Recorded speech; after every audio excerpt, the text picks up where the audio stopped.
Hello and welcome to food મંત્ર by Surabhi Vasa. આજે આપણે એક મસ્ત મજાની વાનગી બનાવી લઈએ. ગરમા ગરમ કંઈક નાસ્તો કરવાની ઈચ્છા થાય અને જો ફટાફટ કંઈક નાસ્તો બની જાય અને આપણી સામે આવી જાય તો કેટલી મજા પડી જાય. અને આવો જે નાસ્તો છે એ છે ખીચું.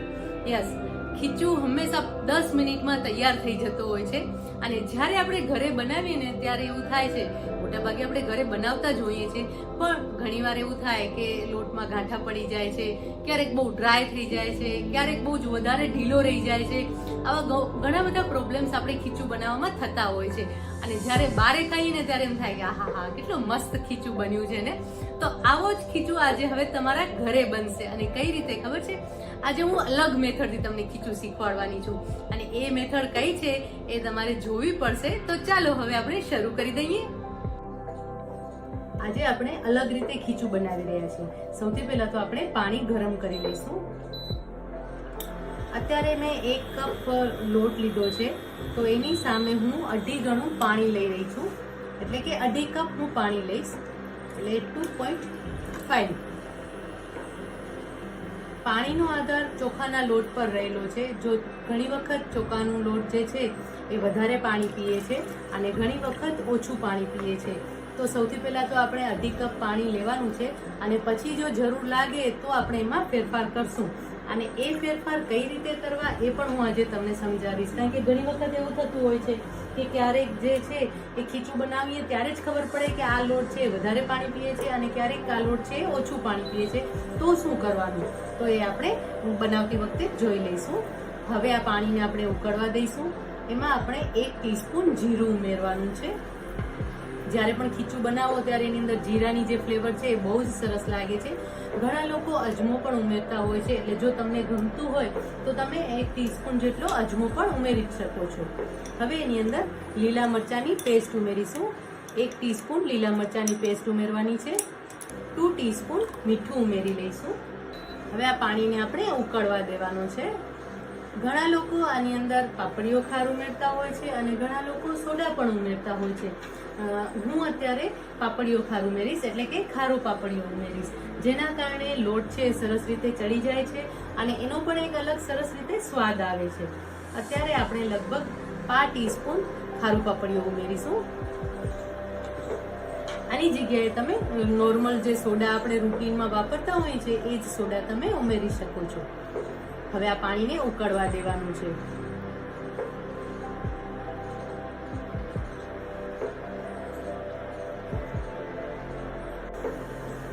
તમે જોઈ શકો છો કે પાણી સરસ ઉકળી રહ્યું છે અને એની બહુ જ સરસ સુગંધ આવી રહી છે. હવે એમાં આપણે લગભગ 1 ટીસ્પૂન જેટલું તેલ ઉમેરી લઈશું.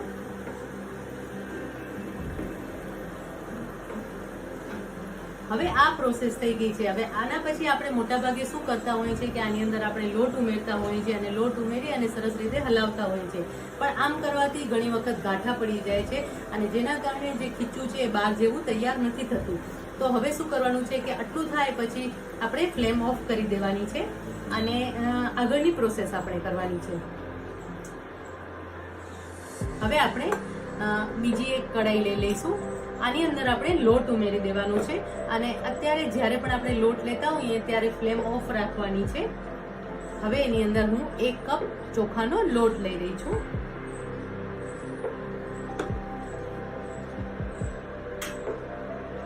હવે જે આપણે આ પાણી તૈયાર કર્યું હતું એ પાણી આપણે થોડું થોડું આ લોટમાં ઉમેરવાનું છે.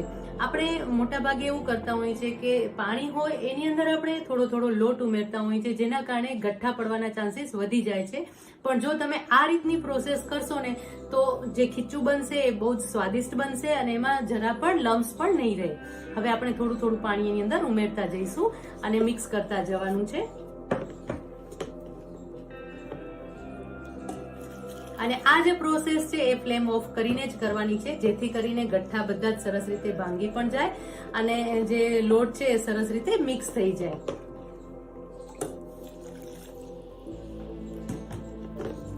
જે પહેલી વાર ખીચું બનાવી રહ્યા છે એના માટે આ પ્રોસેસ બહુ જ ઇઝી છે અને એકદમ ફટાફટ ખીચું તૈયાર થઈ જાય છે. આ રીતે ખીચું તૈયાર કરવાથી તમે ગરમા ગરમ ખીચું 10 જ મિનિટમાં તૈયાર કરી શકો છો. અને અત્યારે વરસાદની સિઝન છે એટલે આવું ગરમા ગરમ ખીચું ખાવાની બહુ જ મજા પડી જાય છે. જો તમને ખ્યાલ આવે છે ને કે જરા પણ લમ્સ નથી રહ્યા અને મિશ્રણ જે સરસ તૈયાર થઈ રહ્યું છે. બાકીનું પાણી પણ આપણે ઉમેરી દઈશું.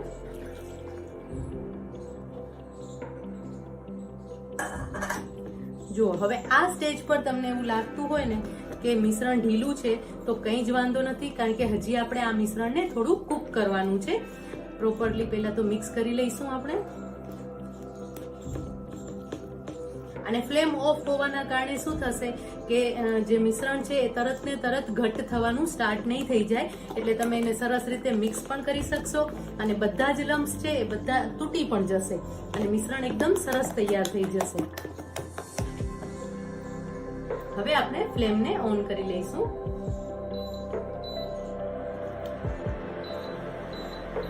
હવે આ જે પ્રોસેસ છે એ સ્લો ફ્લેમ પર કરવાની છે, જેના કારણે જે લોટ છે એ સરસ રીતે કૂક થાય અને જે લમ્સ છે એ પણ તૂટી જશે બધા. હવે ધીમે ધીમે હલાવતા રહેવાનું છે. તમે આ રીતે વુડન સ્પેચ્યુલાથી પણ હલાવી શકો છો, અથવા તો આ રીતે જે વેલણ છે એ વેલણથી પણ તમે હલાવી શકો છો. સરસ રીતે મિક્સ કરતા રહેવાનું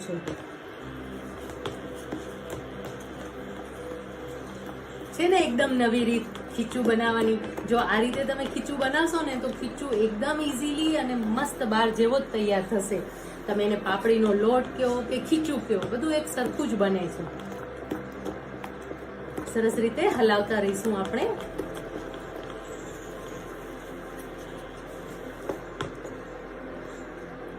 આ આખી પ્રોસેસ મીડિયમ ફ્લેમ અને સ્લો ફ્લેમ પર જ કરવાની છે, જેથી કરીને લોટ છે એ નીચે ચોટી ન જાય અને સરસ રીતે કૂક થઈ જાય.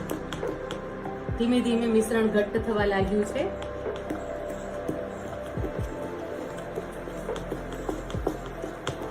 જુઓ હવે આ રીતે ઘટ્ટ થઈ ગયા પછી તમને એવું લાગે કે જે મિશ્રણ છે બહુ જ વધારે પ્રમાણમાં ઘટ્ટ થઈ ગયું છે, તો 2 થી 3 ટેબલસ્પૂન જેટલું પાણી ગરમ કરી લેવાનું છે અને એ ગરમ કરેલું પાણી તમે આમાં ઉમેરી શકો છો, તો ખીચું છે એ બગડી નહીં જાય. જો ઠંડુ પાણી ઉમેરશો ને તો ખીચુંનો સ્વાદ પણ બગડી જશે અને જે ખીચું પણ સરસ નહીં બને અને પાણી સરસ રીતે એબ્સોર્બ પણ નહીં થાય. અને જો તમને એવું લાગે કે આ સ્ટેજ પર જે લોટ છે વધારે પાણી નથી પી રહ્યું અને જે લોટ છે બહુ જ ઢીલું લાગે છે, બહુ જ ઢીલો લાગે છે, તો તમારે શું કરવાનું છે કે 1 થી 2 ટેબલસ્પૂન જેટલો લોટ લેવાનો છે અને એને આની અંદર થોડો જ લોટ લેવાનો છે અને એને ભભરાવી અને સરસ રીતે મિક્સ કરતા જવાનું છે. મિશ્રણ સરસ ઘટ્ટ થઈ ગયું છે.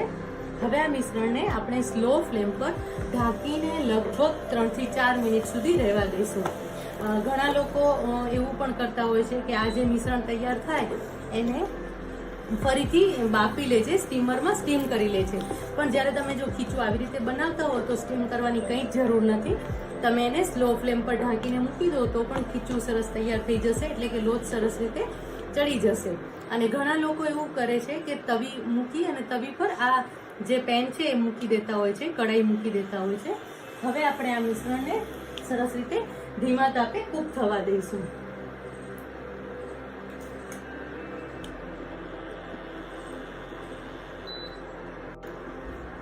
ચેક કરી લઈએ. જો તમે જોઈ શકો છો કે એનું જે ટેક્સચર છે એ પહેલા કરતા ચેન્જ થઈ ગયો છે, કલર પણ ચેન્જ થઈ ગયો છે, એટલે કે જે આ ખીચું છે એ સરસ રીતે કૂક થઈ ગયો છે. થોડા પ્રમાણમાં પીળાશ પકડાઈ જાય છે, જે તમે પહેલા જે મિશ્રણ તૈયાર કર્યું અને પછી જે મિશ્રણ તૈયાર થાય છે કૂક થયા પછી, અને જે પેન છે એનાથી પણ આ મિશ્રણ છૂટું પડી રહ્યું છે. હવે ઘણી વખત આપણે એવું થાય કે આ લોટ કાચો નથી રહ્યો ને, કે તૈયાર થઈ ગયો છે ને, તો એની ખબર કેવી રીતે પડે?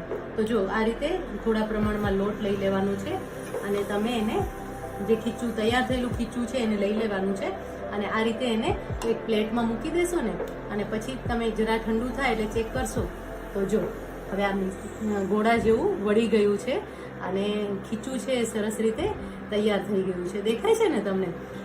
આ જોઈ લેવાનું, આ રીતે ચેક કરી લેવાનું છે. આ રીતે કરતા ખ્યાલ આવી જશે કે જે ખીચું છે એ સરસ તૈયાર થઈ ગયું છે અને ખાવા માટે ખીચું રેડી છે. તો ગરમા ગરમ ખીચું તૈયાર થઈ ગયું છે. હવે આપણે એને રાહ નથી જોતા અને ફટાફટ સર્વ કરી લઈએ છીએ.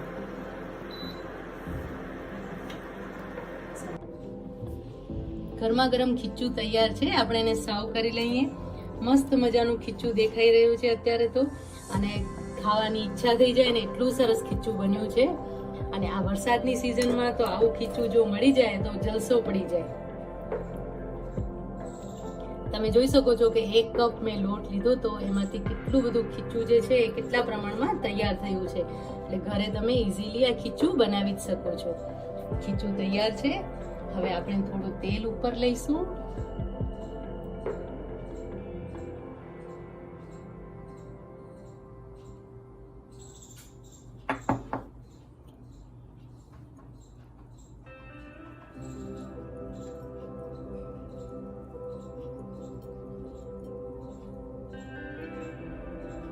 મેથીઓ મસાલો. મસ્ત ગરમા ગરમ ખીચું તૈયાર છે. મેથીઓ મસાલો અને તેલ એના માટેનું પરફેક્ટ કોમ્બિનેશન છે. તો આવી જ નવી વાનગીઓ સાથે, નવી વાતો સાથે ફરી મળતા રહેશું. ત્યાં સુધી બાય બાય.